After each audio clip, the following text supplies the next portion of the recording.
ജീവിതചര്യയാണ് പരിശുദ്ധ ഇസ്ലാം. മുസ്ലിം എന്ന് പറഞ്ഞാൽ ആ പദത്തിൻ്റെ കൃത്യമായ അർത്ഥം ദൈവത്തിന് വിധേയപ്പെട്ടത്, ദൈവത്തെ അനുസരിക്കുന്നത്, ദൈവത്തിന് വിധേയപ്പെട്ടും ദൈവത്തെ അനുസരിച്ചും ജീവിക്കുന്നവൻ ആരോ അവനാണ് മുസ്ലിം.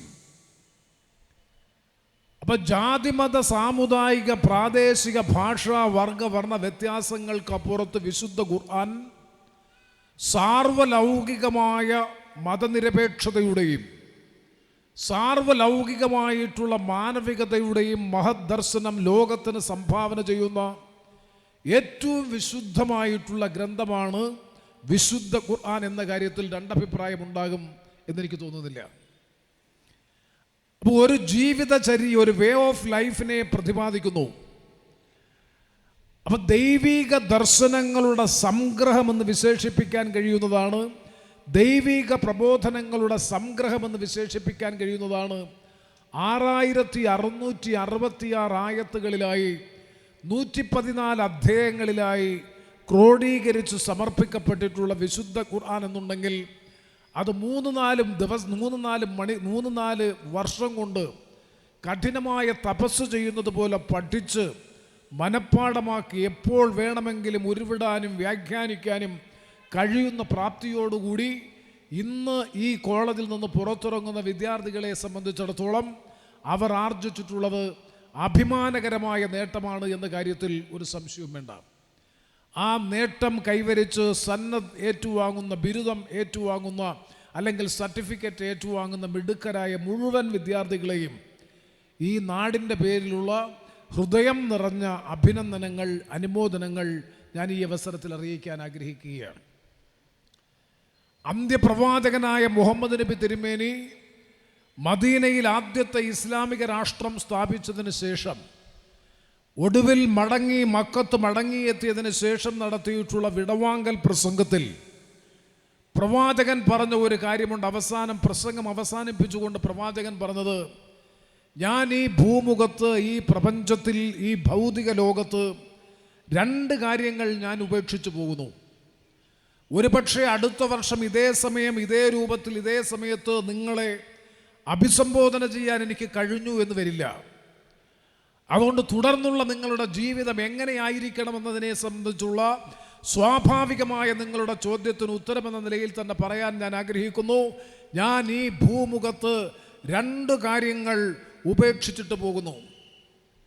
അതിലൊന്ന്, ഞാൻ നേരത്തെ പറഞ്ഞ 6666 ആയത്തുകൾ 114 അധ്യായങ്ങളിലായി ക്രോഡീകരിച്ചിട്ടുള്ള വിശുദ്ധമായ ഒരു ജീവിതചര്യയുടെ ആഖ്യാനം നടത്തുന്ന വിശുദ്ധ ഖുർആൻ. മറ്റൊന്ന്, 23 വർഷക്കാലത്തെ പ്രവാചകത്വ പ്രവർത്തനത്തിലൂടെ പ്രവാചകനായ അല്ലെങ്കിൽ ഞാൻ നടത്തിയിട്ടുള്ള പ്രവാചക ജീവിതചര്യ. ഇത് 2ഉം പിൻപറ്റി ജീവിക്കുന്നവനെ സംബന്ധിച്ചിടത്തോളം അവന് ജീവിതത്തിൽ ക്ലേശമോ പ്രയാസമോ ബുദ്ധിമുട്ടോ അനുഭവിക്കേണ്ടി വരില്ല. അവനാണ് യഥാർത്ഥ സൂക്ഷ്മമായ ജീവിതം നയിക്കുന്നവൻ. സൂക്ഷ്മമായ ജീവിതം നയിക്കുന്നവനാരോ അവനാണ് ദൈവത്തോട്, പരമകാരുണികനായ സൃഷ്ടാവായ അല്ലാഹുവിനോട് ഏറ്റവും കൂടുതൽ അടുത്തവൻ. അവനാണ് ജീവിതത്തിൽ ശ്രേഷ്ഠതയുള്ളവൻ. അപ്പോൾ സൂക്ഷ്മവും ശ്രേഷ്ഠവുമായ ജീവിതം നയിക്കാൻ ഒരു മനുഷ്യനെ പ്രേരിപ്പിക്കുന്ന 2 പ്രധാനപ്പെട്ട ഘടകങ്ങളിൽ ഒന്ന് വിശുദ്ധ ഖുർആൻ അല്ലെങ്കിൽ ഖുർആനിക നിയമം. ആ നിയമത്തെ പിൻപറ്റി എങ്ങനെ ഒരു മുസ്ലിമായി, സത്യവിശ്വാസിയായി സമൂഹത്തിൽ ജീവിക്കാമെന്ന് ലോകത്തെ 23 വർഷക്കാലത്തെ പ്രവാചകത്വ പ്രവർത്തനത്തിലൂടെ ലോകത്തിന് മാതൃകയായി മാറി പ്രായോഗിക ജീവിതത്തിലൂടെ ലോകത്തിന് കാണിച്ചു കൊടുത്ത പ്രവാചക ജീവിതചര്യ. ഇത് 2ഉം പിൻപറ്റി ജീവിക്കാൻ ഒരു മനുഷ്യന് കഴിയുമെന്നുണ്ടെങ്കിൽ അവനാണ് ദൈവത്തിന് വിധേയപ്പെട്ട് ജീവിക്കുന്നവൻ, ദൈവത്തെ അനുസരിച്ച് ജീവിക്കുന്നവൻ, വിശുദ്ധ ഇസ്ലാമിനെ പിൻപറ്റി ജീവിക്കുന്നവൻ യഥാർത്ഥ സത്യവിശ്വാസി. അതുകൊണ്ട് തന്നെയാണ് പ്രവാചകൻ പറഞ്ഞത്, വിശുദ്ധമായ കബ്ബ ദേവാലയത്തിൽ ബാങ്ക് വിളിക്കാൻ വേണ്ടി കറുത്ത വർഗത്തിൽപ്പെട്ട നീഗ്രോ വിഭാഗത്തിൽപ്പെട്ട യുവാവിനെ ബാങ്ക് വിളിക്കാൻ വേണ്ടി നിയോഗിച്ചപ്പോൾ, നിസ്കാരത്തിൻ്റെ സമയം അറിയിക്കുന്നതിനുള്ള ബാങ്ക് വിളിക്കാൻ വേണ്ടി നിയോഗിച്ചപ്പോൾ പ്രവാചകനോടൊപ്പം ഉണ്ടായിരുന്ന അനുയായി ചോദിച്ചു, ഈ കറുത്ത വർഗത്തിൽപ്പെട്ടയാളാണോ പരിശുദ്ധമായ നിസ്കാരത്തിൻ്റെ സമയമറിയിക്കുന്നതിന് വേണ്ടി പള്ളിയിൽ ബാങ്ക് വിളിക്കാൻ നിയോഗിക്കപ്പെടുന്നത് എന്ന് ചോദിച്ചപ്പോഴാണ് ഇതിൻ്റെ പിൻബലത്തിൽ പ്രവാചകൻ പറഞ്ഞ മറുപടി, കറുത്തവൻ വെളുത്തവനേക്കാളോ വെളുത്തവൻ കറുത്തവനേക്കാളോ ശ്രേഷ്ഠനല്ല. അറബി അനറബിയേക്കാളോ അനറബി അറബിയേക്കാളോ ശ്രേഷ്ഠനല്ല. സമ്പന്നൻ ദരിദ്രനേക്കാളോ ദരിദ്രൻ സമ്പന്നനേക്കാളോ ശ്രേഷ്ഠനല്ല. ശ്രേഷ്ഠതയ്ക്ക് ആധാരം ജീവിതത്തിലെ സൂക്ഷ്മതയത്രേ. സൂക്ഷ്മതയുള്ള ജീവിതം നയിക്കുന്നവനാരോ അവനാണ് പരമകാരുണികനായ സ്രഷ്ടാവായ ദൈവത്തോട് ഏറ്റവും കൂടുതൽ അടുത്തവൻ. ആ സൂക്ഷ്മമായ ജീവിതം നയിക്കാൻ ഒരു മനുഷ്യന് പ്രേരണയും പ്രചോദനവും നൽകുന്ന ഗ്രന്ഥമാണ് വിശുദ്ധ ഖുർആൻ. ആ വേ ഓഫ് ലൈഫ് അല്ലെങ്കിൽ ജീവിതചര്യ എന്തെന്ന് കൃത്യതയോടുകൂടി പ്രതിപാദിക്കുന്നതാണ് വിശുദ്ധ ഖുർആൻ. അത് പ്രാവർത്തികമാക്കി ജീവിതത്തിൽ പ്രാവർത്തികമാക്കി ലോകത്തിന് മാതൃകയായി മാറിയതാണ് അന്ത്യപ്രവാചകനായ മുഹമ്മദ് നബി തിരുമേനി. ഇതാണ് യഥാർത്ഥ വിശ്വാസമെങ്കിൽ, വിശ്വാസത്തെ പിൻപറ്റിയുള്ള ജീവിതമെന്നുണ്ടെങ്കിൽ, ഇന്ന് ലോകത്ത് നടന്നുകൊണ്ടിരിക്കുന്ന സംഭവവികാസങ്ങൾ പരിശോധിച്ചാൽ ഈ വിശ്വാസത്തെയാണ് വികലമായി വ്യാഖ്യാനിച്ച് സമൂഹത്തിൽ തെറ്റിദ്ധാരണ ഉയർത്തി തീവ്രവാദത്തിൻ്റെയും ഭീകരവാദത്തിൻ്റെയും പരിവേഷം നൽകി പൊതുമണ്ഡലത്തിൽ അപകീർത്തിപ്പെടുത്തുന്നതിന് വേണ്ടിയിട്ടുള്ള ബോധപൂർവമായ പരിശ്രമങ്ങൾ നടത്തുന്നത്. അവിടെയാണ് അൽ ഹിദായ കോളേജിൽ നിന്നും ഈ ബിരുദമെടുത്ത് അല്ലെങ്കിൽ സർട്ടിഫിക്കറ്റ് വാങ്ങി വിശുദ്ധ ഖുർആനെ സംബന്ധിച്ച് ആധികാരികമായി ആഴത്തിൽ കാണാതെ പഠിച്ച് ഉരുവിടാൻ പര്യാപ്തമായ നിലയിൽ മികവോടുകൂടി അത് പഠിച്ച് പ്രവാചകൻ പറഞ്ഞതുപോലെ ഉന്നതരായി മാറി തീർന്നിട്ടുള്ള വിദ്യാർത്ഥികളായിട്ടുള്ള നിങ്ങളോട് എനിക്ക് അഭ്യർത്ഥിക്കാനുള്ളത്, ഈ വിശുദ്ധ ഖുർആനിക നിയമങ്ങൾ എന്തെന്ന് പഠിക്കുകയും ഉരുവിടുകയുമല്ല, അത് ഹൃദയസ്ഥമാക്കുകയും കാണാതെ പറയുകയും ചെയ്യുന്നതോടൊപ്പം അതിൻ്റെ അർത്ഥതലങ്ങളെ കൃത്യതയോടുകൂടി വ്യാഖ്യാനിക്കാനുള്ള വിശകലന ശേഷി കൂടി ആർജിക്കാൻ ഈ കാലഘട്ടത്തിൽ നിങ്ങൾ തയ്യാറാകണം.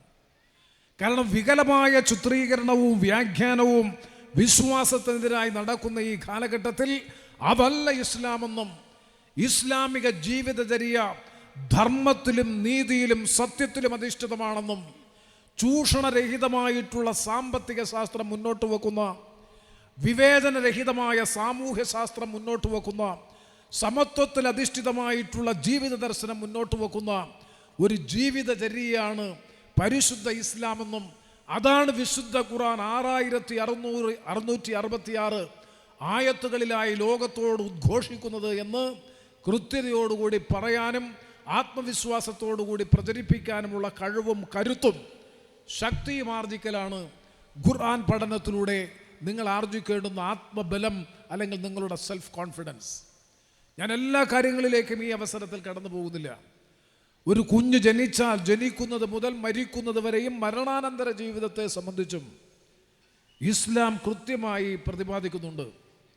മാത്രവുമല്ല 24 മണിക്കൂർ നീണ്ടു നിൽക്കുന്ന ഒരു ദിവസത്തെ അല്ലെങ്കിൽ ഒരു ജീവിതത്തിൻ്റെ ഒരു ദിവസത്തെ ജീവിതത്തിൽ എന്ത് ചെയ്യാം, എന്ത് ചെയ്തുകൂടാ, കല്ലും നെല്ലും വേർതിരിച്ചറിയുന്നത് പോലെ ശരിയും തെറ്റും വിവേചിച്ചറിയാൻ, അതാണ് പ്രവാചകൻ തന്നെ സൂചിപ്പിച്ചിട്ടുള്ളത്. കാരണം ഏറ്റവും കൂടുതൽ ശരിതെറ്റുകളെ വിവേചിച്ചറിയാനുള്ള വിവേകാധിഷ്ഠിതമായിട്ടുള്ള വിജ്ഞാനം അതുണ്ടാക്കിയെടുക്കാൻ കഴിയണം. എങ്ങനെ? സത്യവിശ്വാസത്തിൻ്റെ പിൻബലത്തോടുകൂടി. ആ വിശ്വാസത്തിൻ്റെ പിൻബലമാണ്, അചഞ്ചലമായിട്ടുള്ള വിശ്വാസമാണ് ഈ വിശ്വാസ പ്രമാണത്തിൻ്റെ ഏറ്റവും വലിയ അടിത്തറ അല്ലെങ്കിൽ അടിത്തൂൺ. ആ വിശ്വാസത്തെ പിൻപറ്റിക്കൊണ്ടാണ് 5 നേരവും മുറതെറ്റാതെ കൃത്യതയോടുകൂടി നിസ്കരിക്കാൻ, വർഷത്തിൽ 1 മാസക്കാലം വ്രതാനുഷ്ഠാനങ്ങൾ നിർവഹിക്കാൻ സാമ്പത്തികമായ ശേഷിയും കരുത്തും അനുവദിക്കുന്നു, ശാരീരികമായിട്ടുള്ള കരുത്തും അനുവദിക്കുന്നുണ്ടെങ്കിൽ ഹജ്ജ് കർമ്മം നിർവഹിക്കാൻ, നിങ്ങളുടെ വരുമാനത്തിൻ്റെ നിയതമായ ഒരംശം പാവപ്പെട്ടവനുമായി പങ്കുവെക്കാൻ ഉൾപ്പെടെയുള്ള നല്ല കാര്യങ്ങൾ ചെയ്യുന്നത് ഈ സത്യവിശ്വാസ പ്രവർത്തനത്തിൻ്റെ ഭാഗമായിട്ടുള്ളതാണ്.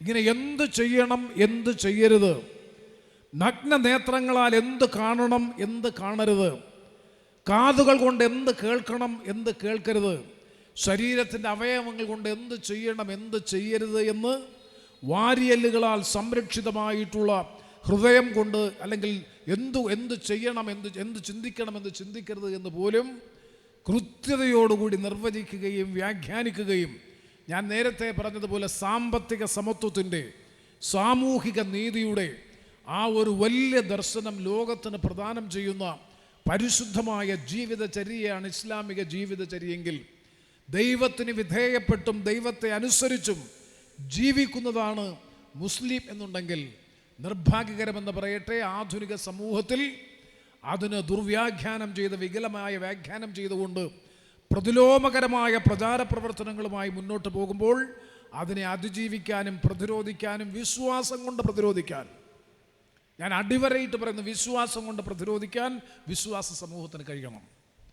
അതാണ് ഈ കാലഘട്ടത്തിൽ നമ്മളിൽ നിക്ഷിപ്തമായിട്ടുള്ള ഏറ്റവും പ്രധാനപ്പെട്ട ചുമതല. മറ്റൊന്ന്, ഞാൻ കൂടുതൽ വിശദാംശങ്ങളിലേക്ക് പോകുന്നില്ല, 14 നൂറ്റാണ്ടുകൾക്കപ്പുറത്ത് അപരിഷ്കൃതമായിരുന്ന ഒരു കാലഘട്ടം, ഈ നോട്ടീസിൽ സൂചിപ്പിച്ചിട്ടുള്ള അന്ധകാര യുഗമെന്ന് വിശേഷിക്കപ്പെടുന്ന ദ ഡാർക്ക് ഏജ് എന്ന് ചരിത്രകാരന്മാർ വിശേഷിപ്പിക്കുന്ന ആ കാലഘട്ടത്തിൽ ആ അന്ധവിശ്വാസത്തെ ഉന്മൂലനം ചെയ്ത്, ആ അന്ധവിശ്വാസം ഉണ്ടായിരുന്ന കറുത്ത യുഗത്തെ പ്രകാശപൂരിതമാക്കിയ പ്രവാചകന്റെ നേതൃത്വത്തിൽ നടന്ന പ്രവാചകത്വ പ്രവർത്തനം അന്ധവിശ്വാസങ്ങളെ ഉന്മൂലനം ചെയ്തു.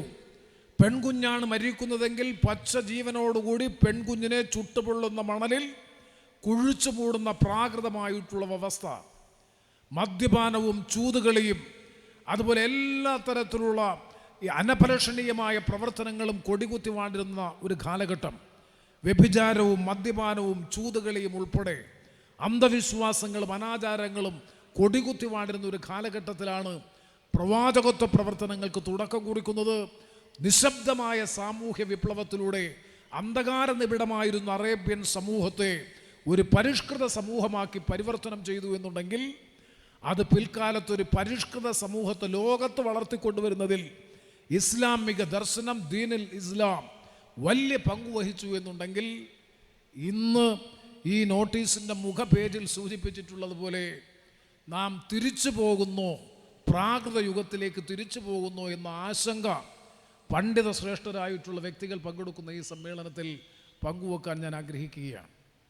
ഈ തരത്തിലുള്ള അന്ധവിശ്വാസങ്ങളെ, അനാചാരങ്ങളെ, എല്ലാ തരത്തിലുള്ള തിന്മകളെയും ഉന്മൂലനം ചെയ്ത് ഒരു പരിഷ്കൃത സമൂഹമായി, റിഫൈൻഡ് സൊസൈറ്റിയായി മാനവ സമൂഹത്തെ പരിവർത്തനം ചെയ്തുവെങ്കിൽ, ഇന്ന് നാം വീണ്ടും ആ പ്രാകൃതമായിട്ടുള്ള വ്യവസ്ഥയിലേക്ക് പോകുന്നു. വൈവാഹിക ബന്ധത്തിന് വിലക്ക്, ലിവിങ് ടുഗദർ എന്ന് പറയുന്ന പുതിയ സംസ്കാരം, ആരുമായും ഒരു കരാറും വേണ്ടാതെ പുരുഷനും സ്ത്രീയും തമ്മിൽ ഒരുമിച്ച് ജീവിക്കും, വേണ്ട എന്ന് തീരുമാനിക്കുമ്പോൾ അവർ പിൻവാങ്ങും. കുഞ്ഞുങ്ങൾ വേണ്ട എന്ന് പരസ്യമായി പ്രഖ്യാപിക്കുന്ന ഒരു കാലഘട്ടം, അതുപോലെ മദ്യത്തിൻ്റെയും മയക്കുമരുന്നിൻ്റെയും ഉൾപ്പെടെയുള്ള വലിയ തോതിലുള്ള സ്വാധീനം, ഒരു പ്രാകൃതമായ സംസ്കൃതിയിലേക്ക് കാലം തിരിച്ചു പോകുമ്പോൾ ഈ സമ്മേളനത്തിൻ്റെ പ്രമേയമായി നിങ്ങൾ സൂചിപ്പിച്ചിട്ടുള്ളതുപോലെ അതിനുള്ള മറുപടിയാണ് വിശുദ്ധ ഖുർആൻ. ഖുർആനിലേക്ക് മടങ്ങുക എന്ന ഒരു സന്ദേശം വെച്ചുകൊണ്ടാണ് ഇന്നത്തെ ഈ സന്നദ്ധാന സമ്മേളനം നടക്കുന്നത്. ഖുർആനിലേക്ക് മടങ്ങുക എന്ന് പറഞ്ഞാൽ അർത്ഥം മൂല്യാധിഷ്ഠിതമായ ജീവിതം വീണ്ടെടുക്കുക.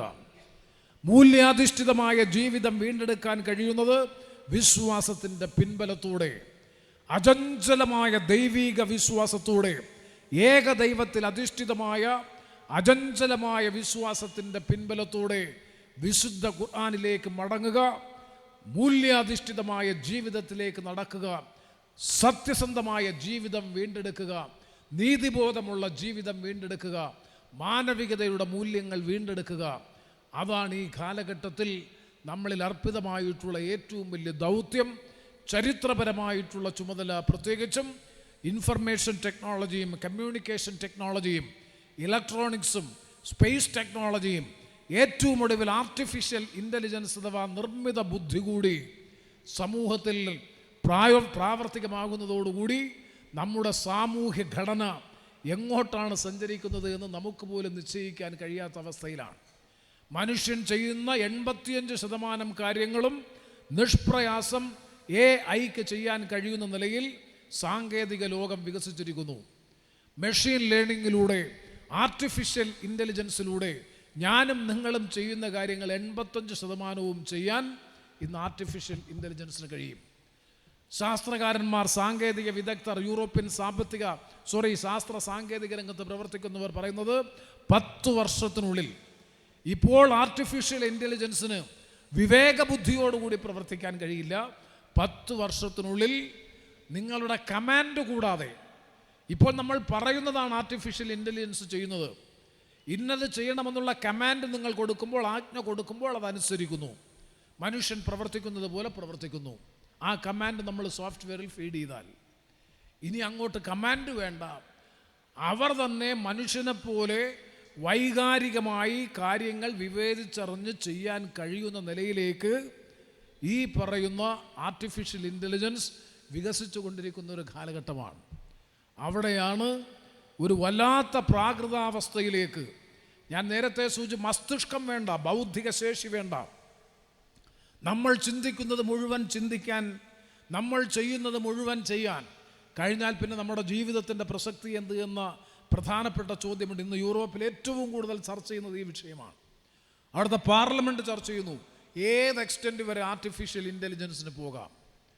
കാരണം അല്ലെങ്കിൽ ഈ സാമൂഹ്യ ഘടന തന്നെ ദുർബലപ്പെടുന്ന ഒരു സ്ഥിതി വരും. അത്തരമൊരു പശ്ചാത്തലത്തിൽ അതിനും മറുപടി പണ്ഡിതരായിട്ടുള്ള മഹത് വ്യക്തികൾ ഈ സമ്മേളനത്തിൽ സംസാരിക്കുമെന്നാണ് എൻ്റെ വിശ്വാസം. അതിനും മറുപടി വിശുദ്ധ ഖുർആനിലുണ്ട്. ഖുർആനിലേക്ക് മടങ്ങുക, കാലത്തിൻ്റെ സന്ദേശം ഏറ്റെടുക്കുക, മൂല്യാധിഷ്ഠിതമായ ജീവിതം വീണ്ടെടുക്കുക.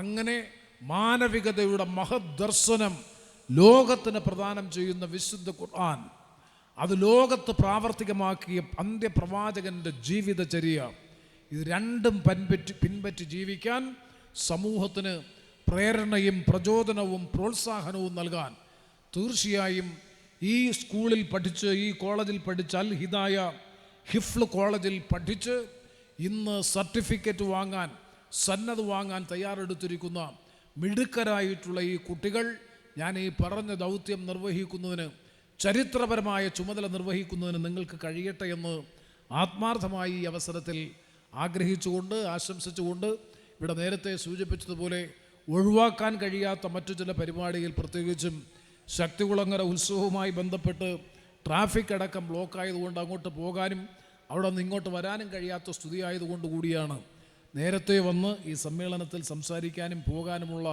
അനുമതി സംഘാടകരിൽ നിന്ന് വാങ്ങിയത്.